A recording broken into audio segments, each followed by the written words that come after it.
Hello दोस्तों, मैं धनंजय गुप्ता आपका स्वागत करता हूं आज एक नई वीडियो में। दोस्तों, आज के इस वीडियो की हमारी टॉपिक है वर्ग 16 के ऑक्साइड्स ऑफ ग्रुप 16। आज की ये वीडियो स्टार्ट करने से पहले मैं आपको ये सजेस्ट करूंगा कि वीडियो को आप अंत तक जरूर देखें, क्योंकि यदि लास्ट तक देखेंगे तभी आपको ये पूरी टॉपिक अच्छे से क्लियर हो पाएगी। चलिए अब बिना समय गंवाए आज के इस वीडियो को स्टार्ट करते हैं। आज के इस वीडियो में सबसे पहले हम बात करेंगे कि ऑक्साइड क्या होते हैं और उसके बाद हम समझेंगे वर्ग 16 के ऑक्साइडों को। चलिए वीडियो को स्टार्ट करते हैं। यदि ऑक्साइड को परिभाषित करें तो हम लिखेंगे ऑक्सीजन के वे द्विअंगी यौगिक जिनमें ऑक्सीजन की ऑक्सीकरण अवस्था -2 होती है ऑक्साइड कहलाते हैं। उदाहरण की बात करते हैं तो उदाहरण के रूप में SO2, SO3, आप और भी उदाहरण ले सकते हैं जैसे CO2, H2O, ये सब ऑक्साइड ही होंगे। अब थोड़ा सा इन उदाहरणों की सहायता से हम इस परिभाषा को क्लियर कर लेते हैं, फिर आगे चलते हैं। जैसे यहाँ पर हम SO2 पर विचार करें तो यह एक यौगिक है जो कि 2 तत्वों से बना है। एक तत्व है यहाँ पर सल्फर और दूसरा है ऑक्सीजन। जब भी कोई यौगिक केवल 2 तत्वों से बना हो तो उसको हम कहते हैं द्विअंगी यौगिक। क्लियर है? और साथ ही साथ यहाँ पे जो ऑक्सीजन है इसकी ऑक्सीकरण अवस्था -2 भी है, तो इसलिए इस द्विअंगी यौगिक को हम कहेंगे ऑक्साइड, जो कि यहाँ पे परिभाषा में हमने लिखा। ऑक्सीजन के ऐसे द्विअंगी यौगिक जिनमें ऑक्सीजन की ऑक्सीकरण अवस्था -2 होती है ऑक्साइड कहलाते हैं। और इस तरह से SO2, SO3 या फिर और भी आप ऑक्साइड लिख सकते हैं जैसे CO2, H2O, ये सब ऑक्साइड कहलाएंगे। उम्मीद है कि आपको ऑक्साइड क्या होते हैं ये बात क्लियर हो चुकी है। तो चलिए अब बात करते हैं वर्ग 16 के ऑक्साइडों पर। वर्ग 16 के तत्व ऑक्सीजन से अभिक्रिया करके 2 प्रकार के ऑक्साइड बनाते हैं, जिनके सामान्य सूत्र EO2 तथा EO3 होते हैं। EO2 को हम कहेंगे डाइऑक्साइड। क्यों कहेंगे? क्योंकि ऑक्सीजन परमाणुओं की संख्या यहाँ पर 2 है। और ऑक्साइड क्यों कहेंगे? क्योंकि यहाँ पर ऑक्सीजन की ऑक्सीकरण अवस्था -2 है और आप जानते हैं जो विद्युत ऋणात्मक परमाणु होता है उसको हम उसके आगे इड लगा देते हैं तो ऑक्साइड कहेंगे। ऐसे ही EO3 को हम कहेंगे ट्राइऑक्साइड, क्योंकि यहाँ पे ऑक्सीजन की संख्या 3 है। क्लियर है? अब क्वेश्चन है कि यहाँ पर E क्या है? तो E यहाँ पर वर्ग 16 का कोई तत्व हो सकता है। तो देखिए E मीन्स होता है एलिमेंट्स, और ये एलिमेंट्स हो सकते हैं सल्फर, सेलेनियम, टेल्यूरियम या पोलोनियम। यहाँ पे एक क्वेश्चन आपके माइंड में आ रहा होगा कि सर वर्ग 16 का जो पहला तत्व है वो तो ऑक्सीजन है, तो यहाँ पे ऑक्सीजन को क्यों नहीं लिखा गया है? ये बात अभी मैं आपको कुछ देर बाद क्लियर करता हूँ। फिलहाल यदि इस E के स्थान पे आप सल्फर को रखें तो ऑक्साइड बनेगा SO2, E के स्थान पर आप Fe को रखें तो ऑक्साइड बनेगा SeO2, और इसी प्रकार TE और PO के ऑक्साइड भी आप बना सकते हैं। तो देखिए यहाँ पर वर्ग 16 के सभी डाइऑक्साइड आपको दिखाए गए हैं। इसी प्रकार इस ट्राइऑक्साइड वाले जनरल फार्मूले में यदि आप सल्फर को रखें E के स्थान पे तो बनेगा SO3, Fe को रखें तो SeO3 बनेगा, और इसी प्रकार बाकी के ट्राइऑक्साइड भी आप बना सकते हैं। लेकिन यहाँ पर आप देखें कि POO3 यानी कि पोलोनियम का ट्राइऑक्साइड नहीं बनाया गया है। क्यों नहीं बनाया गया है? तो एक्चुअल में पोलोनियम का ट्राइऑक्साइड बनता ही नहीं है। अब आप सोचेंगे सर क्यों नहीं बनता है? तो इसको अभी मैं कुछ देर बाद आपको क्लियर करता हूँ। फिलहाल अभी मैंने आपको बताया था कि यहाँ पर एलिमेंट्स के जगह पे आप ऑक्सीजन को नहीं रख सकते हैं। अब विचार करते हैं कि ऑक्सीजन क्यों नहीं रख सकते हैं। क्योंकि अभी मैंने जब ऑक्साइड का आपको परिभाषा बताया तो मैंने बताया कि द्विअंगी यौगिक होना चाहिए। आप मान लो कि यहाँ पर ऑक्सीजन को रखोगे तो ऑक्सीजन O2 से जुड़ेगा, O3 बन जाएगा, तो ये द्विअंगी यौगिक नहीं होगा। और साथ ही O3 में ऑक्सीजन की ऑक्सीकरण अवस्था -2 भी नहीं होगी। तो इस आधार पे हम कह सकते हैं कि ऑक्सीजन के ऑक्साइड नहीं बनते। तो चलिए इस बात को यहाँ पे लिखते हैं, ऑक्सीजन के ऑक्साइड नहीं होते हैं, फिर भी O3 को हम ऑक्सीजन का ट्राइऑक्साइड मानते हैं। तो ये बात ध्यान रखेंगे कि O3 को हम ट्राइऑक्साइड की तरह मानते हैं, लेकिन यदि हम परिभाषा से देखें तो ऑक्सीजन के ऑक्साइड संभव नहीं होते। उम्मीद है बात आपको क्लियर हो गई है। अब हम बात करते हैं कि इस ऑक्सीजन परिवार या वर्ग 16 में 2 प्रकार के ऑक्साइड कैसे बने, EO2 और EO3, ये ऑक्साइड कैसे बने। तो बात को हम समझते हैं सल्फर के उदाहरण से। तो देखिए यहाँ पर सल्फर का इलेक्ट्रॉनिक विन्यास लिखा गया है 1s2 2s2 2p6 3s2 3p4। आप जानते हैं यहाँ पर बहत्तम कोष तीसरा है और तीसरे कोष में डी उपकोष भी होता है। तो यदि हम चाहें तो यहाँ पे 3d0 भी लिख सकते हैं। अब यदि इसके संयोजकता कोष या फिर आप कहें बहत्तम कोष का हम ऑर्बिटल पिक्चर बनाए तो कुछ ऐसा होगा।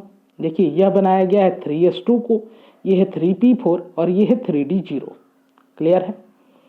आप देखें तो सल्फर के पास इस समय अयुग्मित इलेक्ट्रॉनों की संख्या 2 है, यानी कि सल्फर की संयोजकता 2 होगी। ठीक है, लेकिन सल्फर की संयोजकता को आप बढ़ा भी सकते हैं। कैसे बढ़ेगा? यदि यह इलेक्ट्रॉन प्रमोट कर दिया जाए यहाँ पर, क्योंकि रिक्त डी उपकोष है तो इलेक्ट्रॉन को हम प्रमोट कर सकते हैं। तो यहाँ से एक इलेक्ट्रॉन यहाँ गया तो यहाँ पे एक इलेक्ट्रॉन कम हो गया। तो इस तरह से अयुग्मित इलेक्ट्रॉनों की संख्या 4 हो गई, यानी कि सल्फर की संयोजकता अब 4 हो गई। इसी प्रकार यहाँ के इलेक्ट्रॉन को भी हम प्रमोट कर सकते हैं। तो यहाँ के इलेक्ट्रॉन को प्रमोट करेंगे तो देखिए एक इलेक्ट्रॉन और बढ़ा और साथ में यहाँ से एक कम भी होगा, तो अयुग्मित इलेक्ट्रॉनों की संख्या 6 हो गई। यानी कि हम कह सकते हैं कि सल्फर 3 प्रकार की संयोजकताएं प्रदर्शित करता है। एक है संयोजकता 2 और फिर 4 और फिर 6। लेकिन एक बात आपको ध्यान रखनी है कि सल्फर अपनी 2 संयोजकता पर कोई ऑक्साइड नहीं बनाता है। तो सल्फर के ऑक्साइड कितने बनेंगे? 2 प्रकार के, एक 4 संयोजकता पे और एक 6 संयोजकता पे। तो चलिए इसके फार्मूलों को हम बनाते हैं क्रिस क्रॉस मेथड से। तो देखिए यहाँ पे हमने सल्फर लिखा और साथ में ऑक्सीजन लिखा। ऑक्सीजन की संयोजकता आप जानते हैं 2 होती है, सल्फर की संयोजकता यहाँ पर हम 4 रख रहे हैं। इसी प्रकार एक दूसरा भी हम लिख सकते हैं, सल्फर की संयोजकता 6, ऑक्सीजन की संयोजकता 2। सल्फर की संयोजकता 2 होती है, लेकिन 2 संयोजकता पर कोई ऑक्साइड नहीं बनता है। इस बात को आपको याद रखना है।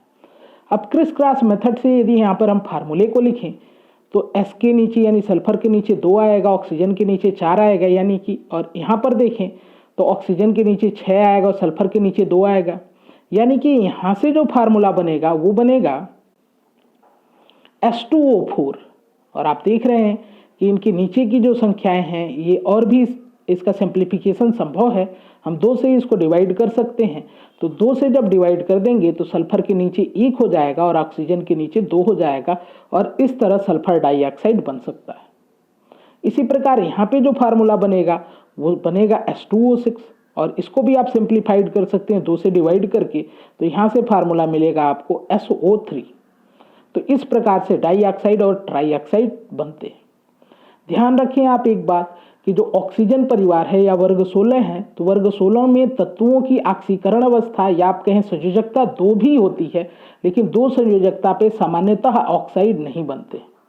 फिर भी आप बनाएं तो SO बन सकता है, TeO बन सकता है, ऐसे ऑक्साइड बन सकते हैं, लेकिन सामान्यतः ये ऑब्जर्व नहीं किए गए हैं, ऐसा देखा नहीं गया है कि 2 संयोजकता वाले ऑक्साइड बने। उम्मीद है बात आपको समझ में आ गई होगी कि जो ये वर्ग 16 हैं ये 2 प्रकार के ऑक्साइड कैसे बनाते हैं, जिसको डाइऑक्साइड और ट्राइऑक्साइड कहते हैं। तो चलिए बात को आगे करते हैं और अब हम पढ़ते हैं, जैसा कि अभी हमने पढ़ा कि जो पोलोनियम होता है इसका ट्राइऑक्साइड संभव नहीं है। अब हम बात को समझाते हैं आपको कि ट्राइऑक्साइड संभव क्यों नहीं है। तो आपको ध्यान होगा कि आपने पढ़ा था ऑक्सीकरण अवस्था वाले पार्ट में, आपने पढ़ा था कि जो +6 ऑक्सीकरण अवस्था है वर्ग में नीचे आने पर इसका स्थायित्व घटता है। ठीक है, तो पहले इस स्टेटमेंट को पढ़िए फिर देखिए आप समझ जाते हैं। डाइऑक्साइडों में वर्ग 16 के तत्वों की ऑक्सीकरण अवस्था ⁴ होती है, जबकि ट्राइऑक्साइडों में वर्ग 16 के तत्वों की ऑक्सीकरण अवस्था ⁶ होती है। बात को क्लियर करते हैं आपको कि ऑक्सीकरण अवस्था कैसे आप ज्ञात कर सकते हैं। एक उदाहरण से आपको बताते हैं, SO3 के उदाहरण से। यहाँ पर आपको सल्फर की ऑक्सीकरण अवस्था निकालनी है। ऑक्सीजन का आपको पता है -2 होता है, तो सल्फर का हम X मान लेंगे, ऑक्सीजन का -2, इसके ऊपर हमने लिखा। ठीक है, अब फिर यहाँ पर सल्फर की संख्या 1 है तो 1 का गुणा X में करेंगे, और यहाँ पे ऑक्सीजन परमाणुओं की संख्या 3 है तो 3 का गुणा कर देंगे -2 में, यानी कि हम लिखेंगे X × 1 और प्लस -2 × 3 = 0। अब 0 क्यों रखा गया? क्योंकि ये जो अणु है ये उदासीन है, तो उदासीन अवस्था में कोई आवेश नहीं है तो हम 0 रखते हैं। ठीक है, कभी भी किसी भी अणु या आयन में जो जितने भी परमाणु हैं सबकी ऑक्सीकरण संख्याओं का योग उस पे उपस्थित आवेश के बराबर होता है। ये नियम आपने क्लास 11th में पढ़ा है। यदि इसको आप सॉल्व करें तो यहाँ से मिलेगा x का 1 में मल्टीप्लाई कर दिए और 3 2 जा 6 और ये प्लस माइनस का मल्टीप्लाई हो गया माइनस, तो x -6 इक्वल टू 0, तो x इक्वल टू हो जाएगा +6।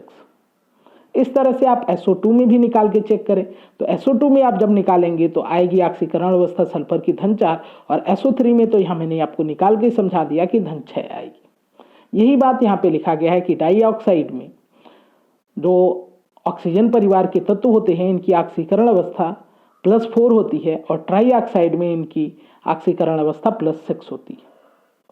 और एक बात आप पहले से जानते हैं जो कि ऑक्सीकरण अवस्था वाले पार्ट में आपने पढ़ा था कि अक्रिय युग्म प्रभाव के कारण वर्ग 16 में नीचे जाने पर +6 ऑक्सीकरण अवस्था का अस्थायित्व घटता है और अतः पोलोनियम ट्राईऑक्साइड नहीं बनाता है, क्योंकि यदि पोलोनियम का ट्राईऑक्साइड बनाएंगे तो उसमें ऑक्सीकरण अवस्था धन 6 होगी और धन 6 ऑक्सीकरण अवस्था पोलोनियम के लिए बहुत ही अस्थायी है, इसलिए पोलोनियम ट्राईऑक्साइड नहीं बनाता है। बात क्लियर हो गई होगी आपको।